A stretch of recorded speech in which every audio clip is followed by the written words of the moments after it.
didn't even let the body like cool down, man. Yeah, Arthur Smith's gone. They were supposed to be a great running team, and they're a bottom 5 running team according to a lot of metrics. You know what would have helped his running game? Maybe handing the ball off to his top 10 pick of a running back, an explosive player in Bijan Robinson. One point just on the Falcons. I think this is a very attractive job.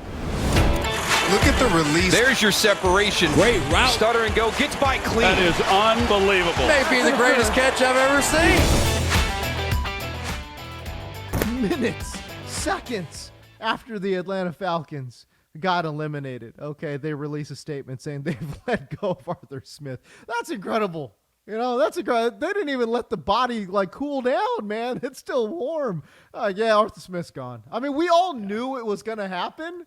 You know what I'm saying? But the quickness and the, you know what I mean? Like, it just was like, man, okay, season's over. Arthur Smith fired. He's gone. All right, cool. But the sad thing about it, maybe it's not so sad, but, you know, I'm not the kind of person to dance on somebody's grave here, okay?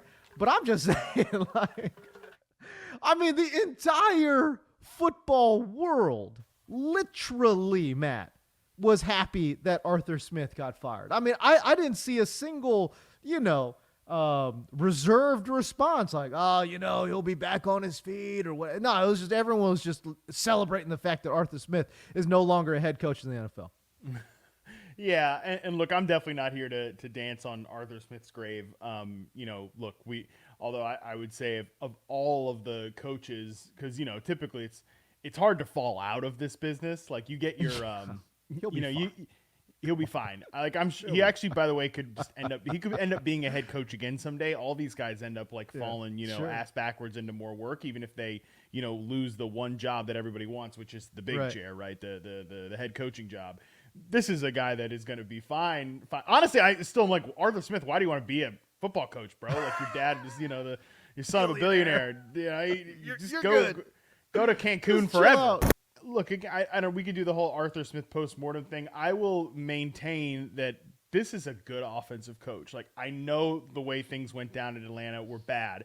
I don't think he was ready for the responsibilities of a head coach, but I do think, you know, the nuts and bolts of his offense, like, I think he's in line with the league's meta right now, where you want to be from hey, we want to be a physical run team. We want to, you know, establish the run game. If you're going to line up in too high, who cares? We can run the crap out of the ball. We want to put guys. We want to put defenders in conflict from a passing game standpoint. We want route combinations to open up other guys. You know, all that stuff that all the smart offenses in the league are doing right now. Like, Arthur Smith does do that stuff, and at times, especially in 2022, with, you know, damn Marcus Mariota at quarterback, they were doing a lot of that stuff, and they were doing it very successfully. I think he just lost the plot. I think the Falcons had seen enough from that standpoint, where they're like, look, the fact that they're keeping the GM and they're keeping basically everybody else. I'd actually be really curious to see if they end up keeping the next head coach. We could talk about who they might go after, but like the next head coach, they end up keeping Ryan Nielsen, the defensive coordinator. It's. I think the defense played pretty well this year. I think Nielsen so good this year. I mean, they played way above their talent level. I think most people thought that their talent level, they were going to be one of the bottom feeders in terms of defense this year, and quite frankly, not only were they an above average defensive unit, Matt, they were just straight up good. Yeah. I totally agree with you. I think they'd be very smart to keep their D coordinator. Yeah. So I think that's the thing, is just the entire building felt like, you know what, we just need a break from the Arthur Smith experience, which was just, I think he ultimately made things too difficult when they didn't need to be that difficult. I mean, to your point, obviously he's able to get the best out of guys, right? Like, Jonnu Smith was on the throwaway heap, man. Like, you know what I mean? Like, and he resurrected his career a little bit here, right? Much to the chagrin of all the Kyle Pitts fantasy bros, right? So, and then even before Bijan got there, you think about an aging Cordero Patterson. I mean, who was Cordero Patterson? Was 1 foot out the door. Gets with Atlanta, gets with Arthur Smith, and resurrects his career as a running back, of all things. But I think that's the part that I think Arthur Smith enjoys. I think he really likes the reclamation projects. I think he likes to kind of, you know, design up interesting plays for these guys that don't normally get that. The whole thing with the Falcons was they were supposed to be a great running team, and they're a bottom 5 running team according to a lot of metrics. I mean, you look at success rate, they're 28th. EPA per rush, they're 28th. Like, this is a bad running team, which is not the way this team was supposed to go, which I think is the perfect kind of encapsulation that, you know, this like the fundamentals went to rot there while there was focus on other areas, and sort of, I think maybe this Arthur Smith is a guy that you like. If you ever found out he had a burner account, you wouldn't be surprised, because he's like way too focused on the fantasy stuff and way too focused on like the toxic group thing with Desmond Ridder. So hopefully this is a moment where he can unplug and just get back to calling good offenses, because I think there's actually like a pretty good chance he can reclaim his career and be not just a good offensive play caller, but maybe even a good head coach again someday. I'm not personally ruling that out. You know what would have helped his running game?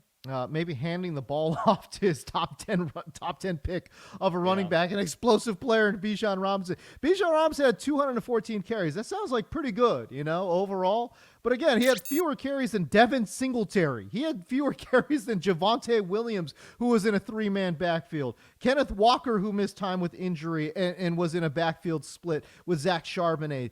He had fewer carries than Kyron Williams, who was on IR, dude. Like, what? Come on, bro. What are you talking about out here? It's crazy. Bijan Robinson absolutely should have seen about 250 carries this year, and he got 214. That certainly, I think, would have helped bolster the run game just a little bit. I think would have helped Atlanta quite a bit there. All right, so Arthur Smith gets fired. So does Ron Rivera. Let me stick one point just on the Falcons. I think this is a very attractive job. I think the next job we're going to talk about is attractive, but it actually strikes me pretty similar. I wrote this in my column for Yahoo. It strikes me pretty similar to the Colts from last year. Except they didn't even circle the drain quite as bad as the 2022 Colts did. I mean, the Falcons are picking 8th in the draft. The Colts were picking top 5 in the draft. So there's actually a little bit of gap there. But even if you think back to what we just talked about with the defensive coordinator stuff, like Shane Steichen gets hired with the Indianapolis Colts, and he takes a look at this whole thing and says, all right, I'm going to keep Gus Bradley as the defensive coordinator because I'm going to be focused on my side of the ball. And like, you're here, you've already got a good thing going. I'm not going to really touch that. That's going to be your thing here. And obviously it oversees the whole team, whatever. I'm sure he's got his thoughts on defense and defensive players and all that. So I'm not mean to say he does nothing, but I just think like it's nice when you're an upstart offensive coordinator and you're getting hired because of your offensive system to just go ahead and load that to somebody else. The potential for that is here in Atlanta. And like, there was talent to be mined in Indianapolis last year, whether it was Jonathan Taylor, whether it was Michael Pittman, but those guys had just been kind of stuck in this stagnant, boring, expired version of Frank Reich's offense. And I think all of these guys, obviously to like an even greater degree, have been kind of pushed up on like a ceiling here, untapped potential in the Arthur Smith offense, whether it's Drake London or Bijan Robinson or Kyle Pitts even. Like, there's so much here that if the Falcons are a upstart little playoff team next year, I wouldn't be surprised by that at all. This is, I think, a very attractive job to any, like, especially young offensive-minded head coach.